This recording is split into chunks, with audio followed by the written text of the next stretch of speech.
بسم اللہ الرحمن الرحیم۔ السلام علیکم ورحمۃ اللہ وبرکاتہ۔ آج ہم جانیں گے بہترین افطار کیا چیز ہے۔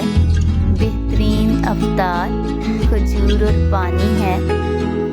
رسول اللہ صلی اللہ علیہ وآلہ وسلم کا فرمان ہے، جب کوئی شخص روزہ افطار کرے تو اسے چاہیے کہ کھجور پر افطار کرے، کیونکہ وہ بابرکت پھل ہے۔